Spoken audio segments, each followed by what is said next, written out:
It's caught! Diggs! Sideline! Touchdown! Unbelievable! What a pirouette goal scored by the young defenseman, Cal McCarr. Gets in there, Lewis. Yeah. Champion of the world. Bellingham. What a moment for the 19-year-old. Hughes creates space. Hughes shoots, he scores! Hughes has done it again. Voici Greg Langto et Yannick Godbout. Bien que lorsque vous écoutez cet épisode, il aura été enregistré que quelques heures après la défaite des Ravens, messieurs, probablement que même si on est rendu une semaine après en ce moment, je suis pas capable de digérer cette défaite. C'est le match le plus frustrant que j'ai regardé de ma vie. Et je me rappelle pas eu d'avoir mal comme ça après une défaite. Parce que je ne m'étais pas créé d'attente, je pense, depuis la retraite de Ray Lewis, qui s'était soldé par une victoire au Super Bowl des Ravens. Alors, je ne connaissais pas c'était quoi la défaite, tu comprends, au Super Bowl. Mais là, je pensais vraiment qu'on y allait. Puis, Colin de Ben. On est passé proche. Bienvenue dans le show de cartes, épisode 93, tout le monde. Et surtout, on est content d'être sur les ondes de BPM Sport pour la toute première fois. Alors, pour ceux qui nous écoutent pour la première fois, mon nom est Greg Langto. Vous avez peut-être reconnu cette voix-là ou probablement pas. Mais bref, je viens de me nommer. Et je suis accompagné de Yannakis Godbout et Maxime Lachance également, qui est notre invité de la semaine. On a deux invités aujourd'hui dans l'épisode de cette semaine. Max, qui est un expert dans ce qu'on appelle Upper Deck E-Pack, parce que ça revient dans l'actualité, ça. Comme vous savez, la série 2 d'Upper Deck avec la carte recrue, la fameuse YG de Connor Bedard, va sortir le 6 mars. Et là, puisqu'il y a énormément de fluctuations dans les prix de prévente et tout le reste, les gens se demandent, est-ce que je suis mieux d'aller acheter ma série 2 sur e-Pack lorsque ça sortira et d'obtenir un meilleur prix à ce moment-là? Alors, on va répondre à ces questions-là avec Max. Mais pour l'instant, ça fait déjà 2 minutes que je parle. Yannakis Godbout, comment ça va, mon chum? Très bien, mon Greg, et toi-même? Ben, écoute, je pense que j'ai répondu à ça dans les premières secondes de cet épisode-là. J'ai failli t'appeler hier après le match, puis là, je me suis dit, c'est vrai, ces Ravens viennent de perdre. C'était même pas pour te parler de football, j'imagine, mais genre, ouais, je pense que lundi midi, on fait pareil, dans le fond. Mais il y a deux de mes chums qui ont fait ça. Il y a toi et il y a François-Xavier Bénard, connu sous le nom de FX Bénard, qui m'a dit « Moi, j'ai pensé à toi, mais je ne t'ai pas appelé. » Il y a David Gilbert aussi. D'ailleurs, on va collaborer bientôt avec la gang de Premier Les Buts qui font un solide podcast de football, qui eux autres ne m'ont pas appelé après le match. Il y en a un qui m'a appelé, par exemple, puis je n'ai pas répondu parce que c'est un fan des Chiefs, puis c'est celui qui est en bas ici dans l'écran, Max Lachance. Max, comment ça va?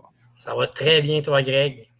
Encore une fois, j'ai répondu à ça dans les premiers instants et c'est ça. Mais non, c'est pas vrai. Ça va très, très, très bien, même si mon équipe s'est fait varloper en finale de conférence de l'américaine. OK, guys. C'était pas pour te narguer, c'était pour juste savoir si on était devenus amis. Parce qu'avant la réponse était non.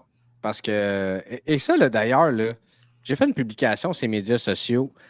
Je comprends pas pourquoi le monde s'en va narguer les fans des autres équipes quand leur équipe gagne.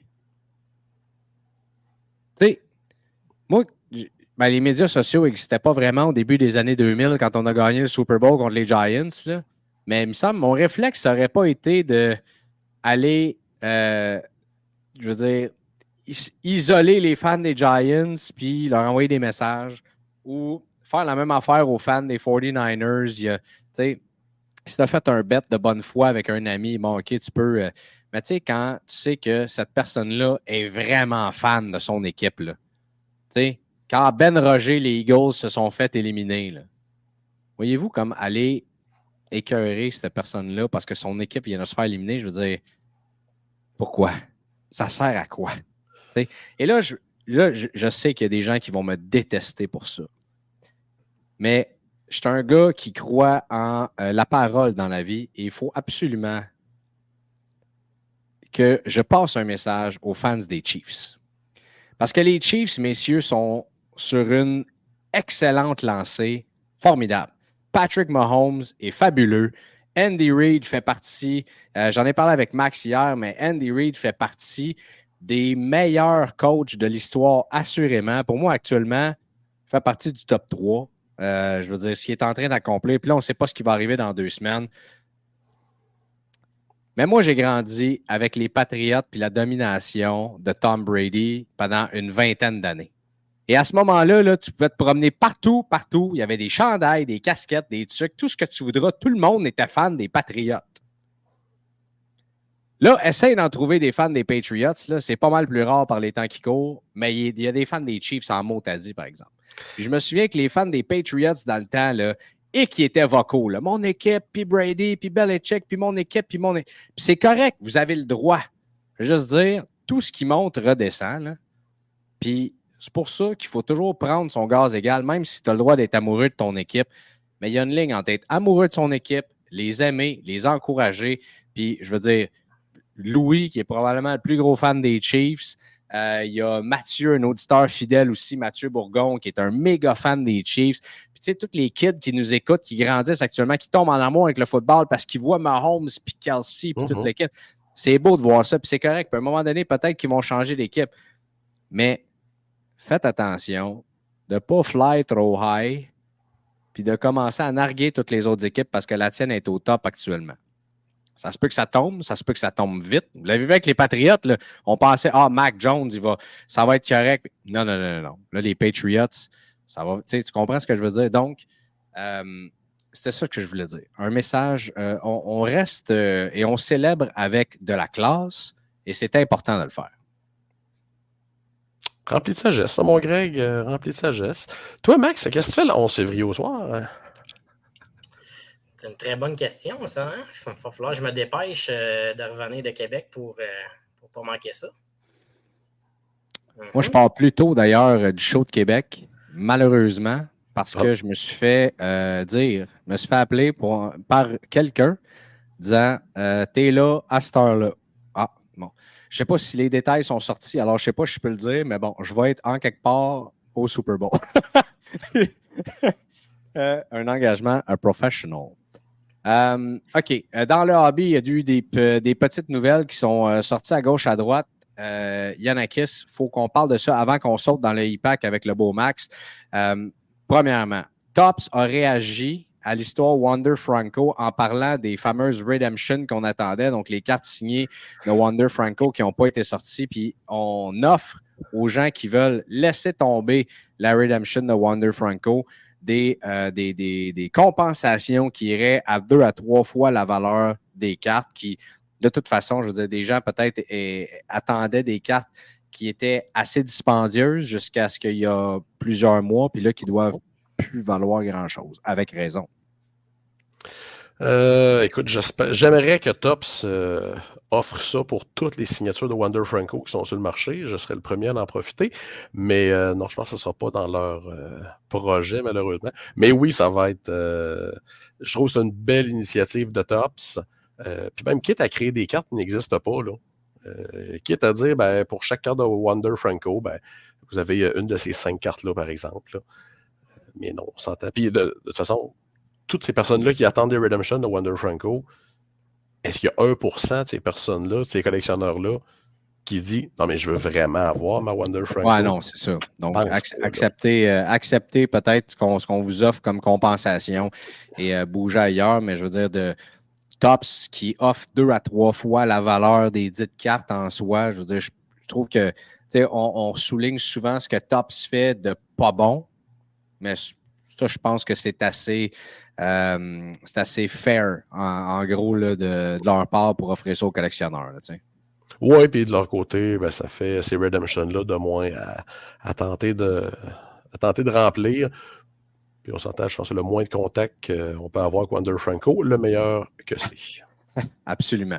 Et deuxièmement, avez-vous vu l'histoire de cette famille au Canada qui, dans un héritage à la fin de l'an dernier, a trouvé 16 boîtes de 1979-80 au Peachy qui sont dans un état, ma foi, incroyable. Ça, pour ceux qui nous écoutent, c'est la fameuse carte, la fameuse bleue, carte recrue de Wayne Gretzky, la 79 au Peachy. Là, dans 16 boîtes de même, il y en a qui, là, parce que là, il y a des gens qui m'ont posé la question. Ça ne garantit pas une Gretzky par boîte, là. Grosso modo, ben écoute, j'ai jamais ouvert d'OPG 79-80. Là. Je suis pas récent, mais je suis pas si récent que ça. Là.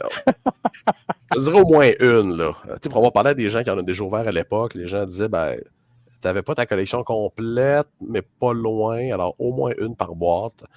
Mais on s'entend, c'est un trésor, ça. C'est un véritable trésor. Puis Greg, ce que tu dis, c'est 16 boîtes, oui. Mais au-delà de ça, c'était une caisse scellée. Ah, c'est incroyable. La fois que ça avait vu la lumière, c'était il y a 45 ans. Là. C'en est émouvant. Il y a une vidéo qui est extraordinaire où on voit Steve Hart ouvrir la caisse pour venir authentifier les boîtes.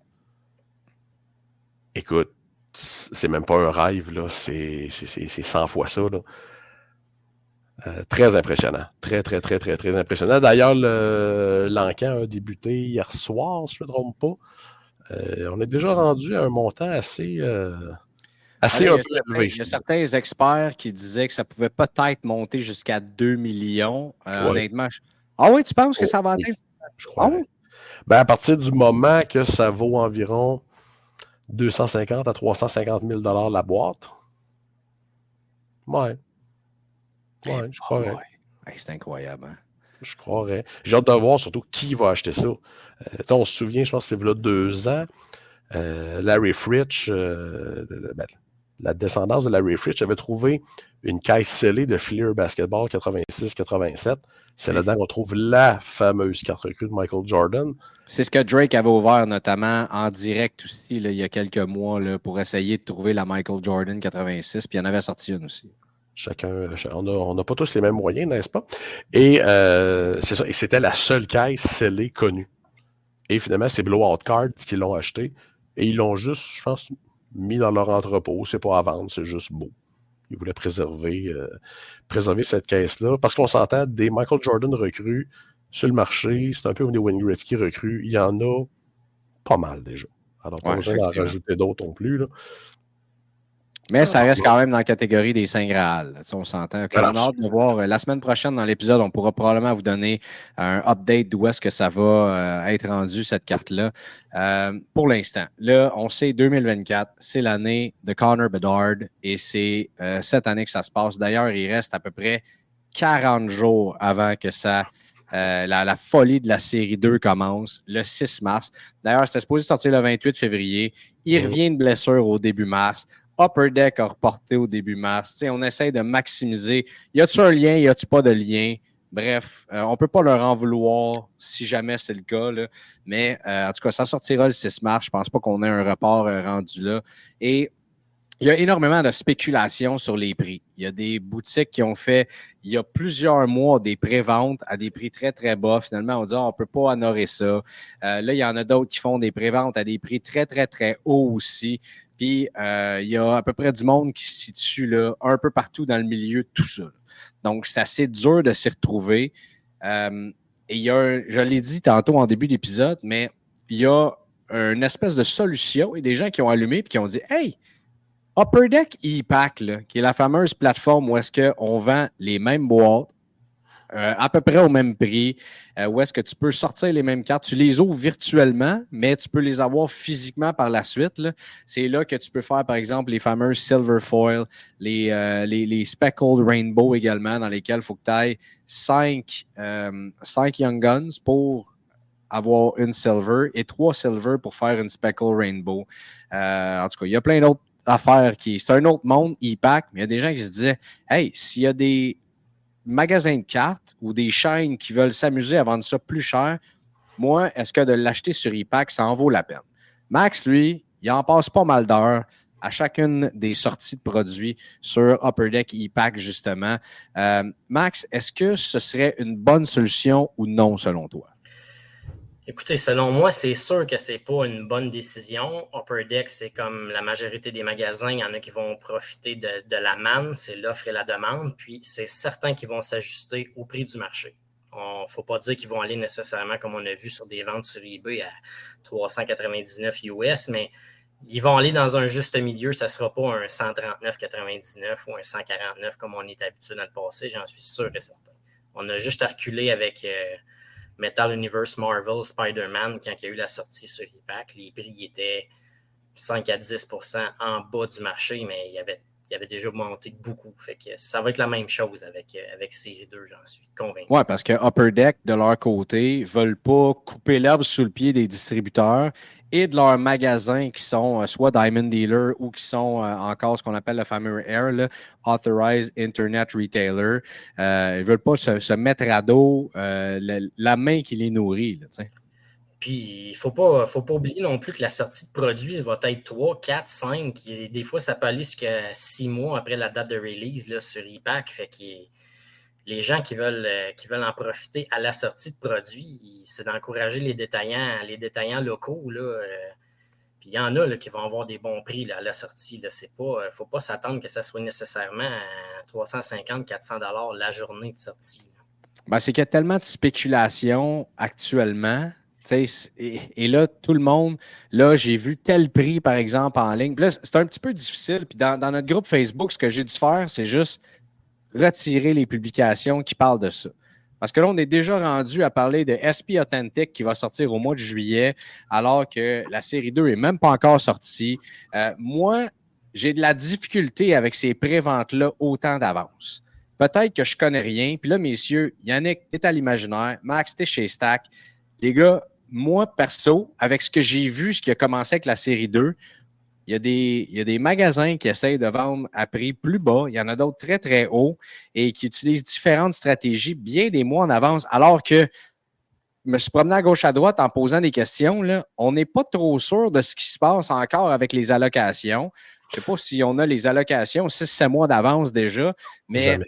bon, ben, tu vois, il y en a qui a passé 50 ans de ses 37 ans de vie dans le lobby qui nous dit ça. Fait que j'ai un petit peu de misère à ça. Puis en même temps, je ne veux pas taper sa tête de personnes. Probablement qu'on m'expliquerait les stratégies puis qu'il y a du bien bon monde là-dedans. Mais je pense aux collectionneurs là-dedans, puis je me dis, est-ce qu'on peut avoir la meilleure option en achetant, un peu comme des condos, tu achètes sur plan, phase 1, bien longtemps d'avance, probablement que tu as un meilleur prix, tu comprends, mais je veux dire, il y a aussi des inconvénients à ça. Bref, les gars, vous en pensez quoi de tout ça? Ben, la prévente, on a vu ce qui s'est passé.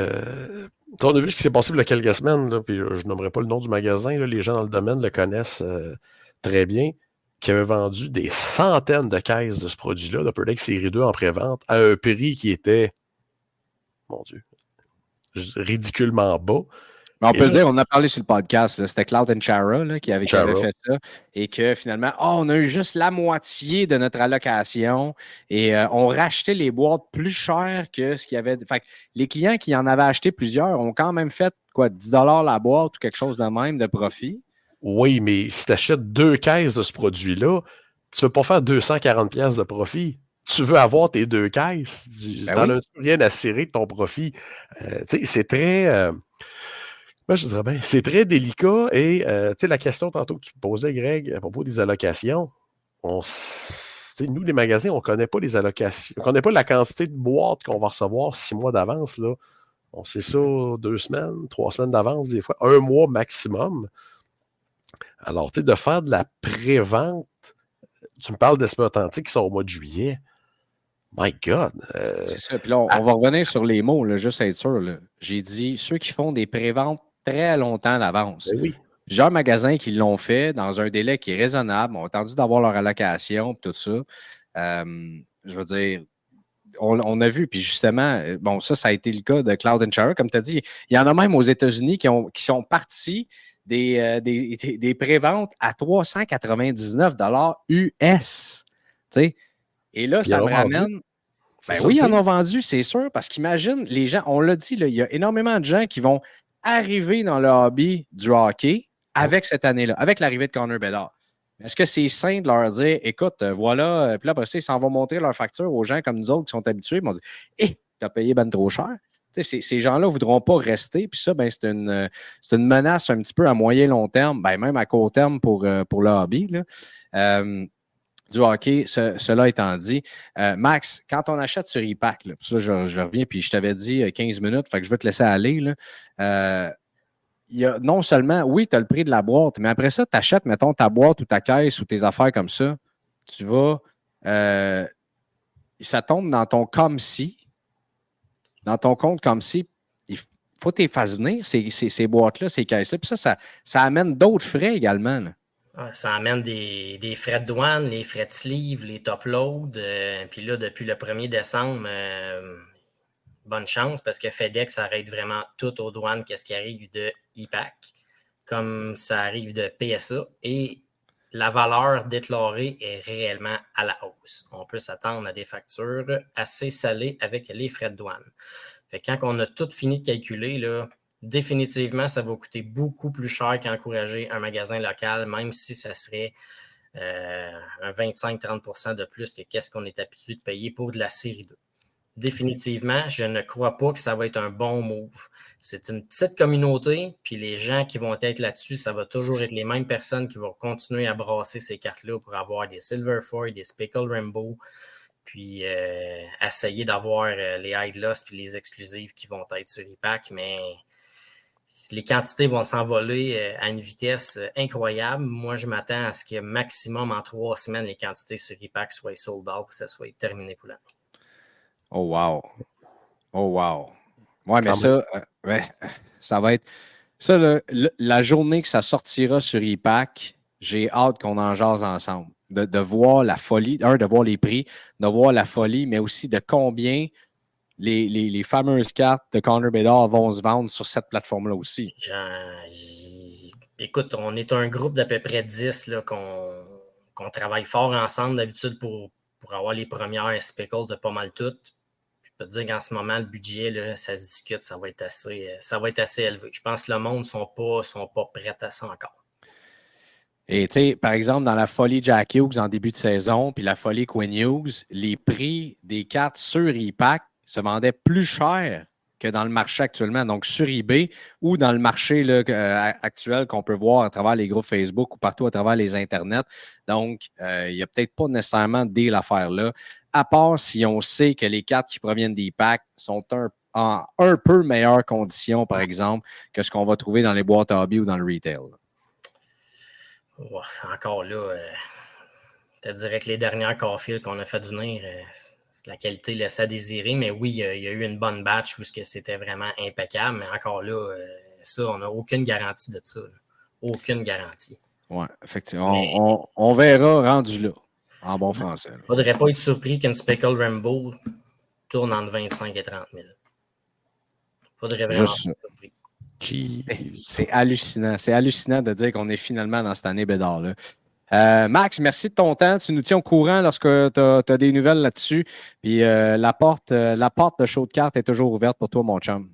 Ben, ça fait plaisir. Bonne soirée. Bonne soirée, Anakis. Bonne soirée, mon Max. Salut à toi aussi. Même si tu es un fan de Steelers et des Chiefs, tu sais que tu as tout mon respect et mon amitié. Steelers en premier, mais après ça, c'est les Chiefs. Bonne soirée, tout le monde. Au revoir. Bonne soirée, Max.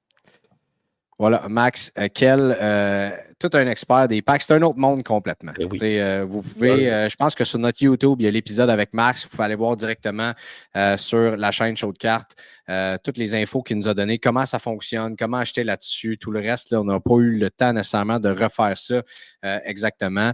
Mais, tu sais, c'est ça.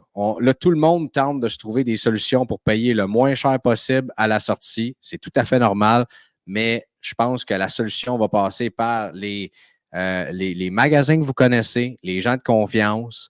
Je crois que rendu là, quelques jours avant, vous allez pouvoir placer des appels parce que Upper Deck refuse qu'on nomme les prix en ligne, qu'on fasse la promotion comme ça, mais au téléphone, on peut vous répondre. Donc, si vous avez une bonne relation avec votre magasin local, vous avez des questions, rendez-vous sur place, jasez avec eux autres, établissez une relation. Puis, vous allez voir si le vibe est bon ou non. T'sais. Puis, à ce moment-là, c'est là que vous faites décider d'investir ou non. Ou, c'est le consommateur qui a le pouvoir. Puis, c'est toi qui décides où est-ce que tu donnes ton argent. T'sais. Non, exact. Mais je comprends les gens d'essayer de trouver les meilleurs prix et tout. Ça va être une année complètement folle. Puis on n'a jamais vu ça au hockey. J'avertis tout le monde. Je le dis, je ne sais pas combien de fois par jour, combien de fois par semaine. On n'a jamais vu ça. Là, on va vivre, c'est quoi? Une année absolument... La frénésie d'un joueur, là, on va le vivre là. Absolument là. Puis non, ça n'a rien à voir avec Lafrenière, ça n'a rien à voir avec Matthews, ça n'a rien à voir avec McDavid. Et surtout pas avec Crosby, surtout pas avec Crosby et Ovechkin, c'était la même année, mais surtout pas avec eux, surtout pas avec Carey Price en 2007. C'est la plus grosse sortie de l'histoire et on vit quelque chose d'historique. Là. C'est ça la réalité pareille. Là. Mais puis, je veux juste mettre de côté au clair, Greg. Il y a beaucoup de gens qui me disent ouais, mais tu penses que Bédard va être meilleur que Crosby? C'est pas ça que je dis. Aucun rapport avec les performances sur la glace. La demande est complètement folle et le marché de la carte est complètement ailleurs si on compare ça à 2015 McDavid et 2005 Crosby Ovechkin. On a des années-lumière, là. Alors, on tourne la page, on écrit, même là, on tourne la page, on ferme le livre et on écrit un nouveau livre, là. Peut-être un nouveau commencement là, dans le domaine de la carte de hockey qui va se faire dès cette année. Parlant d'écrire des livres, ça va? Bien sûr, hein? Tu as 168 heures d'une semaine, moi aussi. C'est ça, hein? Les projets, les projets se bousculent. On a parlé beaucoup dans les dernières semaines du Expo Carte Sportive, Carte Sport, pardon, de Québec qui s'en vient. Je commence vraiment à avoir hâte d'aller là-bas. C'est sûr qu'on va en reparler la semaine prochaine avant le show. On va faire des podcasts live en direct de là-bas aussi. On va tout couvrir ce qui va se passer. Mais on m'a mis la puce à l'oreille et j'ai reçu un courriel d'un homme qui s'appelle Sylvain Poisson, qui est directeur des opérations pour le Phoenix de Sherbrooke, comme quoi on va tenir un événement du collectionneur en fin de semaine, dimanche, et ça a piqué ma curiosité. Malheureusement, je ne pourrais pas être là. J'ai déjà des engagements familiaux pour mon anniversaire, mais je l'ai invité sur le podcast et il est avec nous. Salut Sylvain, comment vas-tu? Salut, ça va les gars? Ça va très, très bien. Merci de me recevoir, c'est très gentil. Merci d'être avec nous autres. Là, tu as piqué notre curiosité solide parce que lorsque tu m'as écrit, j'ai parlé avec Yanakis, mon co-animateur, puis j'ai dit, écoute, un événement de collectionneur avec le Phoenix de Sherbrooke, la LHJMQ, les deux, ça a piqué notre curiosité, puis je suis certain que si ça pique la note, c'est certain que nos auditeurs, auditrices à l'écoute, c'est la même affaire. Peux-tu nous parler, c'est quoi cet événement-là d'abord? Bien, à vrai dire, c'est que notre game de dimanche, le 4 février, est à 15h. Et ayant été un collectionneur de cartes plus jeune, j'ai vu une occasion, parce qu'on vend des cartes de nos joueurs, tu sais, du Phoenix. Ouais. Et ça se vend comme des petits pains chauds. Fait que les jeunes viennent, ils achètent ça, tout ça. Je disais, hey, crime, y a-tu quelque chose dans la ligue qui se fait, tu sais, au niveau des collectionneurs? On peut-tu amener du monde, des experts? Puis fait que là, mais à partir de 13h, on va accueillir le monde, les portes vont être ouvertes.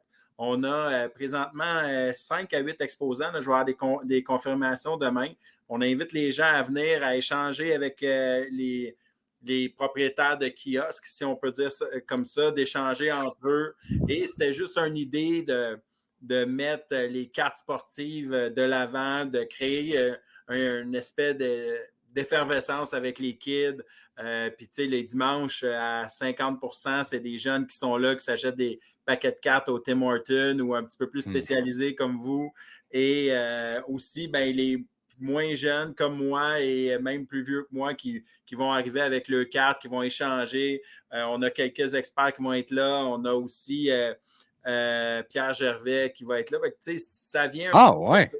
Ouais, on invite les gens là, entre 13h et 15h dans l'avant-match, puis même dans nos entractes, notre animateur qui est Alex Harvey, peut-être que vous connaissez, là, qui fait de la radio dans notre coin chez nous à Sherbrooke, qui va amener les gens à aller consulter un petit peu tout le monde. C'est comme notre warm-up, si je peux expliquer, si je peux dire ça, avant notre gros happening aussi. Là, tous nos matchs sont des happenings, mais on reçoit, je trouve que c'est une belle façon de glisser, là. On reçoit les frères Henson le 24 février, là, les deux acteurs. C'est vrai. Puis Denis Lemieux aussi s'en vient chez nous. Je ne sais pas son nom, là, mais on va l'appeler Denis. Bon Barrette. ils vont vers. Ben oui, on l'avait reçu en entrevue il n'y a pas si longtemps que ça sur BPM pour parler de la tournée là, quand ça avait été annoncé. Tout ça, c'est vrai, c'est le 24, ça s'en vient. Ça. Oui, vous êtes les bienvenus à ce moment-là aussi si ça vous tente. Le 24 février. Hey, ça, je vais mettre ça à mon agenda. Ça se peut que je retontisse à Sherbrooke, comme on dit. Tu m'enverras un texto, on va arranger quelque chose. Hey, écoute, là, je vois Yanakis qui fait aller son crayon aussi. Là. On fait un petit cocktail aussi. Là. Je voulais parler du 4, mais on peut parler du 24 un peu. Dans le fond, les acteurs arrivent à 16h à l'Arena, puis on vend un petit cocktail juste avec eux autres là, pour une 60aine de personnes. Puis, c'est ça, il y a différentes inclusions, là, mais on pourra s'en reparler. Là, j'ai tellement de questions par rapport à ce que tu as dit. D'abord, Yannick, as-tu des questions? Non, écoute, moi, quelqu'un, out of nowhere, là, qui dit « Hey, on fait une exposition de collectionneurs, puis on mousse notre série de cartes. » Ça vient encore dire... Je fais du pouce sur ce que je disais il y a quelques minutes, Greg. On est rendu ailleurs. Ben oui. Qu'une équipe de la LHJMQ dit « Hey, les cartes, c'est important. Nice. » Ça serait le fun que les 17 autres formations de la Ligue fassent de même. Mais ça fait longtemps que ça roule vos cartes, là, parce que moi, je me souviens, il y a plusieurs années, peut-être 2014-15, déjà là, je voyais des kids qui restaient en pension à Sherbrooke, qui signaient des cartes pour des plus jeunes, puis tout ça. Là. Bien, honnêtement, moi, ça fait juste 3 mois que je travaille pour l'équipe, 3-4. Fait que je ne suis pas en mesure de dire qu'est-ce qui se passait avant, mais je sais que on n'est pas à notre première édition de cartes. Puis pour faire un push sur ce que Yanakis disait, on a Philippe Sauvé, c'est notre directeur général qui a joué quelques games dans la Ligue nationale. Puis avec la personne qui fait nos cartes d'hockey habituellement, on va avoir nos paquets disponibles, bien sûr, là, avec nos joueurs. Puis on avait le droit à une carte qu'on va remettre gratuitement à tous les gens qui vont rentrer. Puis on a refait faire une carte quand Philippe jouait avec l'Avalanche du Colorado. Fait qu'il va aller pouvoir les autographier, puis on va donner ça aux 300-400 premières personnes qui vont rentrer le dimanche chez nous. Ah, c'est tellement cool, ça. Ça, c'est ce qu'on parlait tantôt de petits trésors qui n'ont pas de prix. De voir des kids, c'est drôle à dire, mais des kids qui viennent triper avec et sur des kids qui sont, ça reste dans la LHJMQ, c'est ça, là. Sont encore des kids qui jouent. Et quand on parle de les préparer à devenir professionnels, ben, ça fait partie de ça aussi, l'interaction avec les jeunes fans qui sont là. De bien signer ses cartes. Tout ça, ça fait partie de élever un professionnel, entre guillemets, également. C'est tellement une belle initiative, je trouve.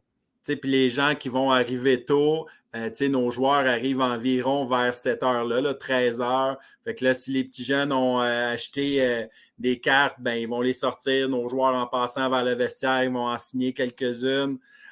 Si vous me permettez, je ferai le tour des gens qui vont être là, les entreprises qui vont être là cette journée-là, parce que je ne sais pas combien de temps on a ensemble. Fait que, dans le fond, on a Patrick Brisson de Collect Édition que vous connaissez. Ah oui, très bien. Fait que Patrick va venir. Il est supposé d'amener aussi d'autres collectionneurs, 2 ou 3 là, qu'on va confirmer dans les prochains jours. On a Éric Siveni, je pense que Greg, tu connais aussi, qui est un artiste peintre. Qui est très talentueux. Et écoute, je risque d'y passer une commission dans la prochaine année. C'est juste que je manque de murs pour mettre ça chez nous. Mais bref. Ben, c'est ça. Moi, à mes 40 ans, ma blonde je sais pas, tu sais, quand vous allez sur le site d'Éric, il y a le Russell Martin, mais le Russell Martin est chez nous. Ouais. Ouais. Il est dans mon mur en haut, sur mon mur en haut. On a aussi un magasin de cartes à Sherbrooke qui s'appelle MB Cartes, qui va être sur place. On a aussi ce que je disais tantôt, Pierre Gervais. Donc, on a déjà 5 kiosques qui vont être pris. On a de la place pour accueillir d'autres mondes, mais je vais aussi laisser des tables pour les gens qui vont juste arriver sur le fly, qui vont pouvoir s'asseoir 2, 3 enfants, un adulte, un enfant, échanger des cartes, puis surtout discuter de cartes. Juste en haut, là, moi, j'ai encore mes cartes de 91-92 avec Mario Lemieux puis Niklas Lindstrom. Mais à l'époque, j'achetais des Pro Sets. Fait que j'ai compris plus tard que ça ne valait pas grand-chose. Mais j'en ai 10 000 en haut. Puis là, les kids sont là. Puis ils disent, Crime, qu'est-ce que tu fais avec autant de cartes? Ben, ils sont en boîte. Puis ils sont là. T'sais. C'est ça. Mais depuis le début des années 90, puis ça, c'est la question qu'on reçoit. Yanakis doit se faire demander ça 5 fois par semaine. Moi, à la suite de l'article qui a été publié dans la presse, je me suis fait envoyer une tonne de courriels aussi. Hey, j'ai des sets complets de 1991-12 du Pro 7. Puis là, malheureusement, ça veut dire, écoute, même si ça fait comme 30-40 ans, ça vaut plus rien, tu sais, parce qu'il y en a eu tellement qui ont été imprimés. Mais toi, depuis ce temps-là, est-ce que tu as recommencé dans la collection? Est-ce que, non, que ce soit des cartes ou d'autres items, est-ce que pour toi, collectionner, ça te tient à cœur? Ça veut dire quelque chose? Tu as une passion pour ça?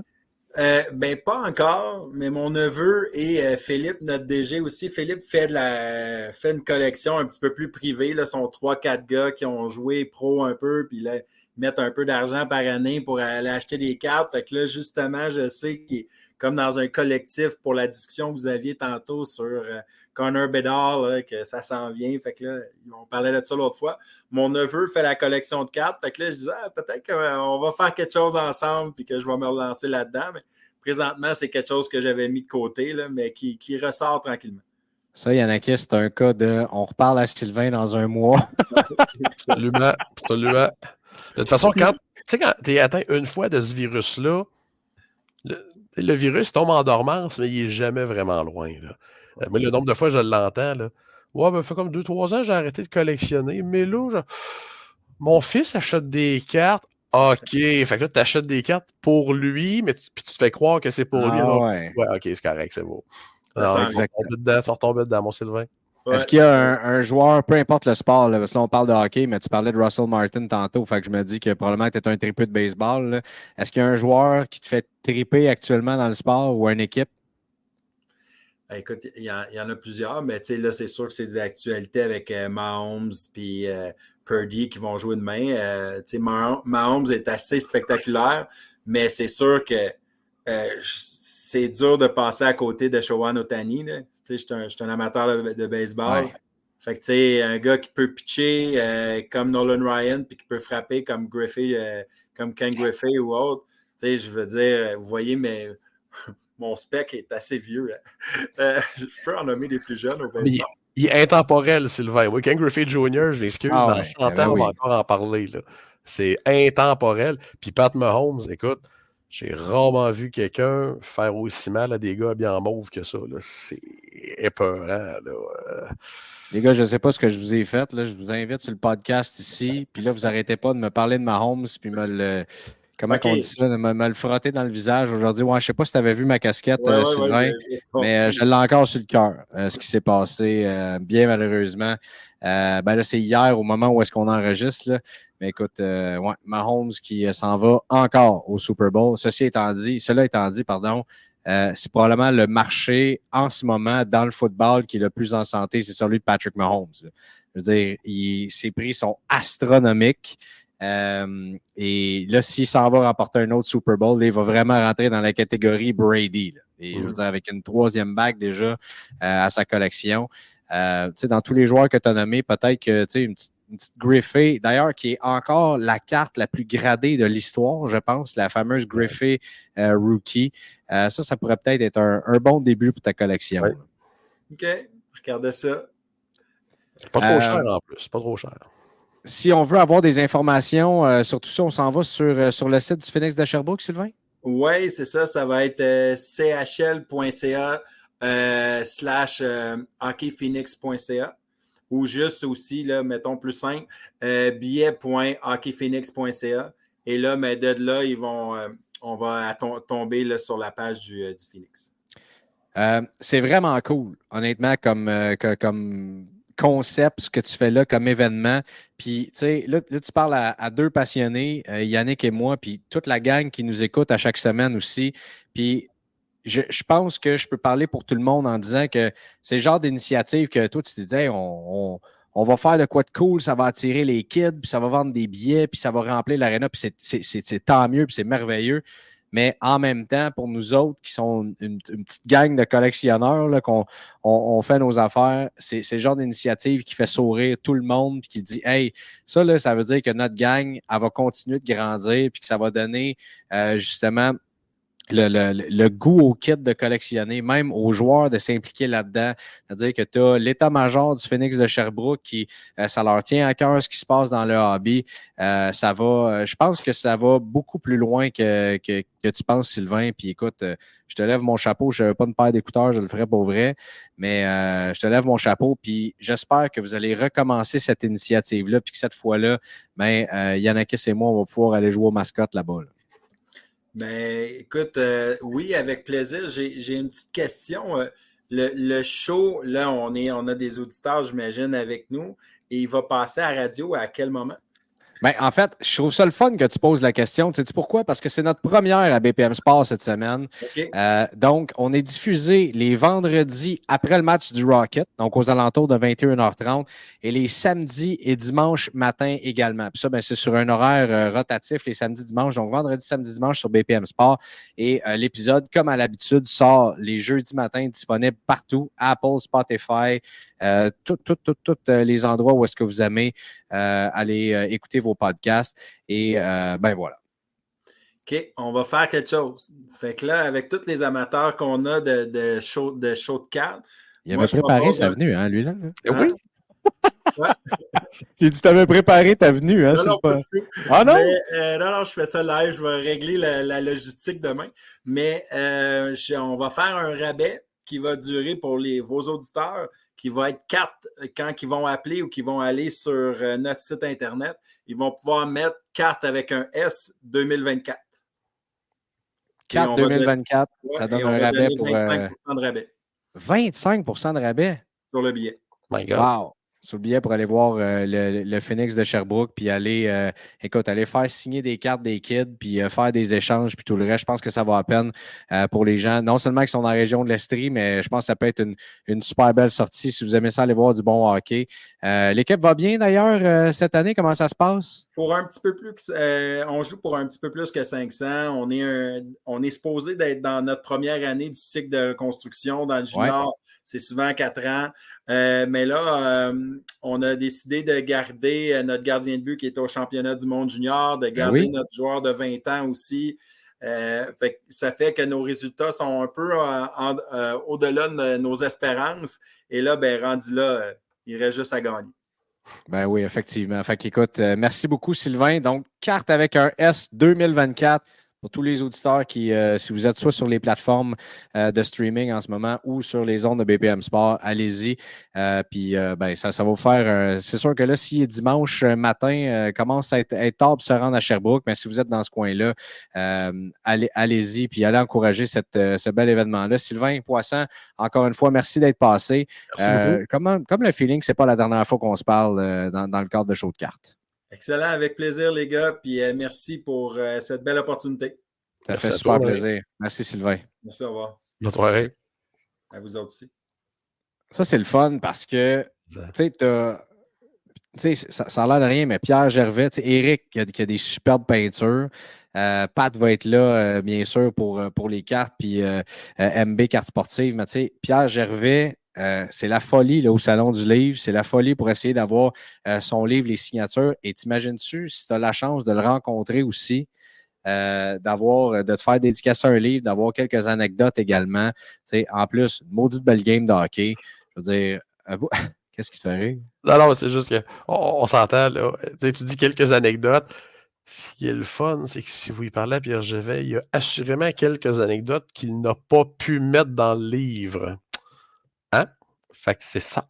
Alors, écoute, quand j'avais rencontré Gilles Gratton, qui venait tout juste de sortir son livre, là, biographie fantastique qui s'appelle Le Gratouni de Looney, et il m'avait dit, moi, j'ai écrit Gratouni de Looney.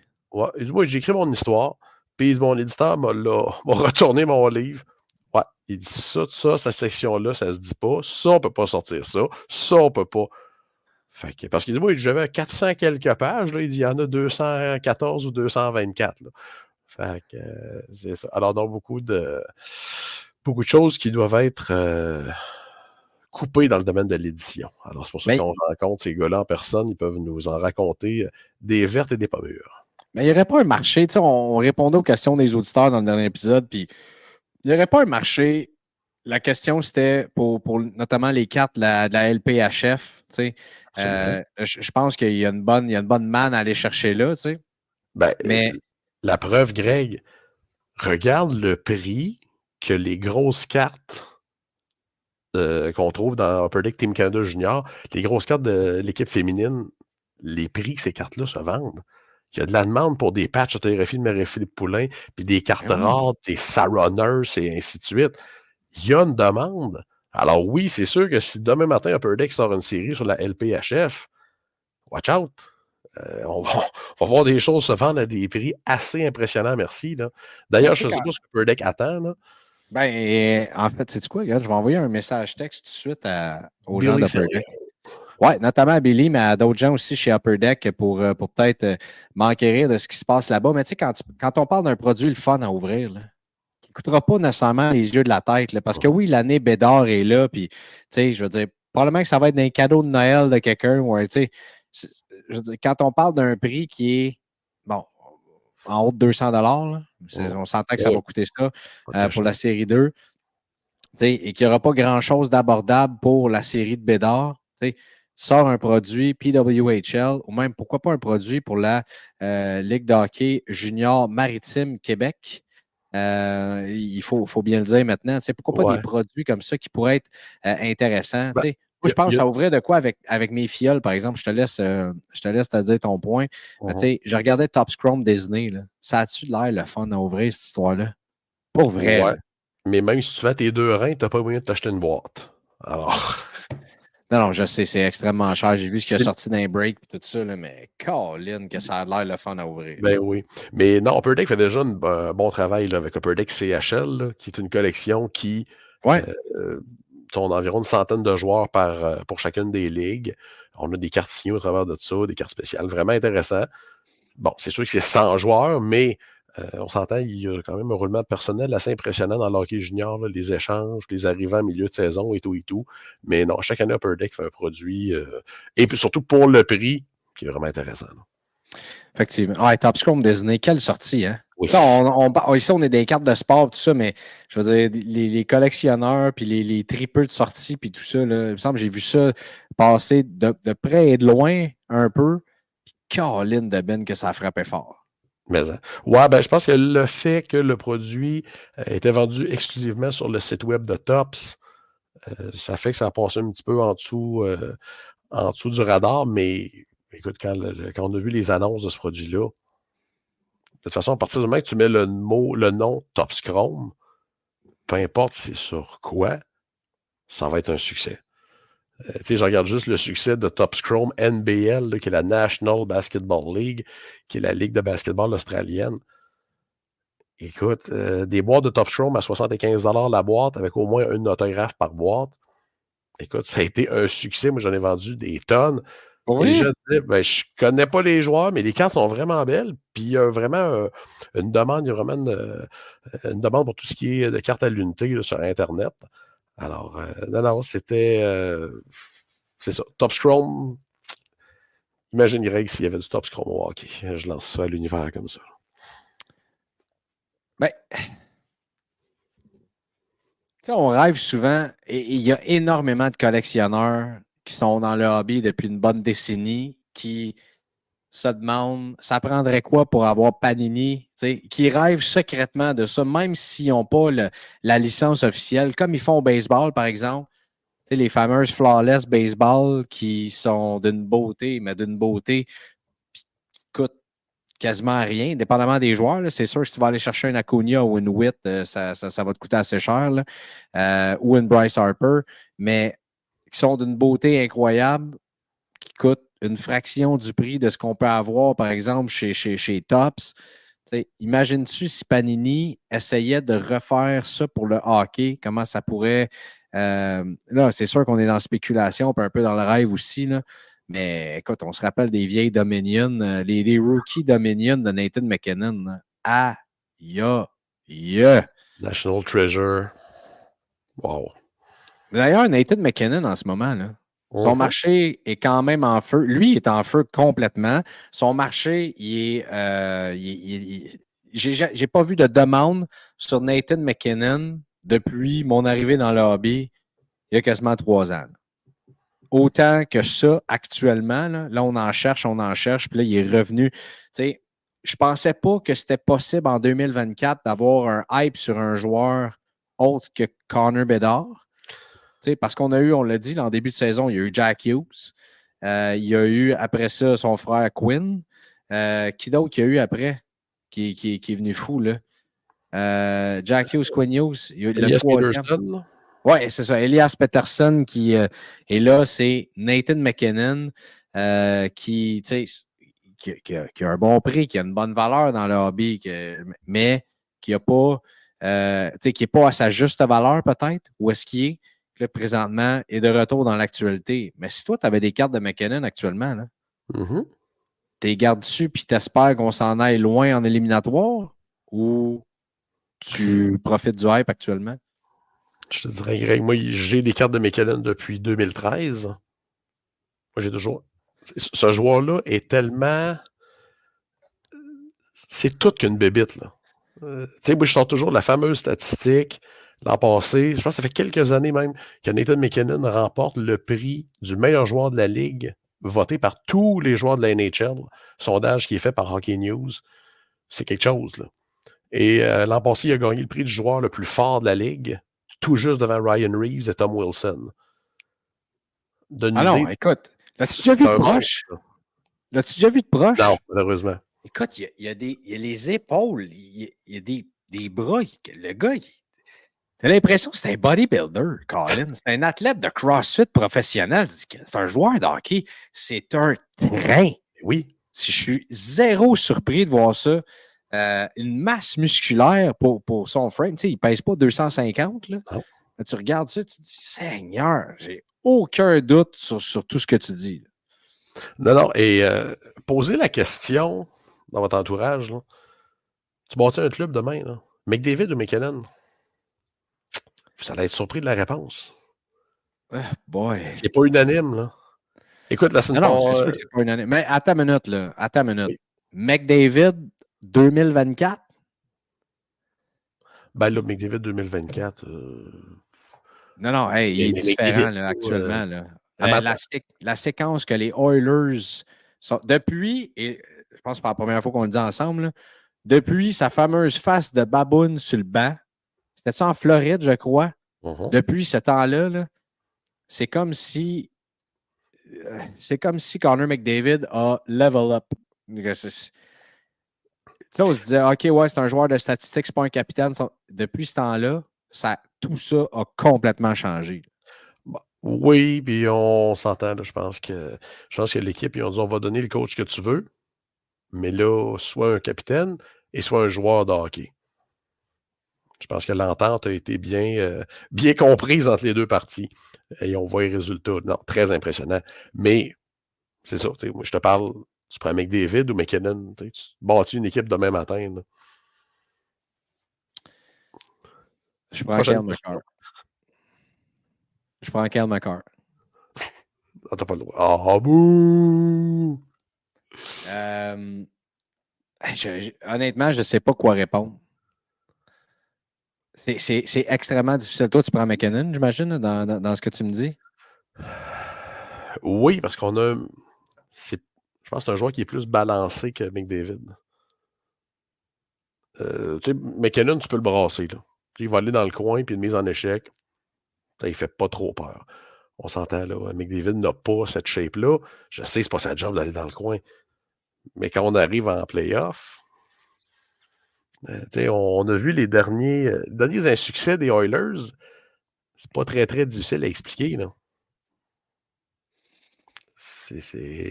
Oui, il m'en est le manque d'expérience, c'est sûr. Mais c'est ça. Mais on s'entend. Et jusqu'à l'an passé, c'était une équipe qui était bâtie sur 2 joueurs. L'année que Winnipeg les avait éliminés en quatre. Écoute, Evan Bouchard cette année. Oui. Là, je veux dire, Skinner, d'un but. Oui. C'est incroyable ce qu'on est en train de faire. Là, on en a quoi, 16 de collés, là? Oui. On est rendu à 16 de coller. Et il nous reste quoi? Je pense que c'est un autre match à aller chercher pour accoter le record des Pingouins. Ouais, le record, c'est 17 là, des Pingouins de 1992-93. Exact. Fait que, écoute, j'ai hâte de voir. Puis le marché de McDavid, actuellement, as-tu vu les prix des cartes de Connor McDavid? Ben, j'espère. T'espères quoi? Ben, c'est tout à fait normal. Là, et on s'entend, ce gars-là était là. Non, ça n'a pas monté, là. Ben, c'est encore la preuve que les gens attendent qu'une seule et unique chose. Tu sais, les prix de Matthews ont-ils monté tant que ça?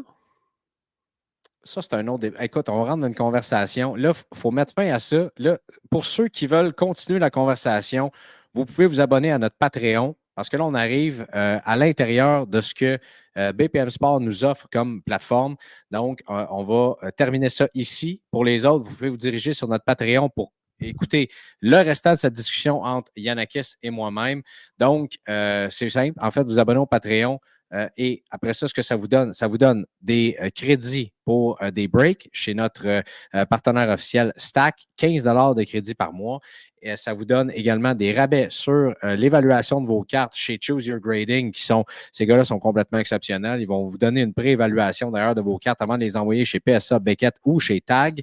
Ça vous donne aussi un coupon dans le tirage, votre nom dans le chapeau à chaque mois pour gagner un des 3 prix. Ce mois-ci, on fait tirer une boîte de Ice 21-22, une boîte de Ice 22-23 et également une carte recrue PSA 10 de Owen Beck. Bien sûr, je parle de ça, Young Guns, et d'autres surprises qui vont arriver au mois de février. Merci beaucoup d'avoir été avec nous autres. C'est super apprécié. Ah oui, que ça nous donne du contenu exclusif également et notre reconnaissance éternelle, bien sûr, et tout pour la modique somme de une couple de piastres par mois, qui c'est en bas de 10. Je n'ai pas fait la conversion encore en US et en canadien, mais vous pouvez aller vous abonner sur notre Patreon. Je pense qu'il nous reste quelques places seulement pour 4,50 $ US par mois. Pour tout ça. Yanakis, merci. Bonne soirée, mon Greg. Bonne soirée à toi aussi, mon cher ami. Et nous, on poursuit cette discussion sur Patreon. Salut. Merci d'avoir été à l'écoute de votre show de cartes. Joignez-vous à nous sur Facebook, Instagram, YouTube et Patreon.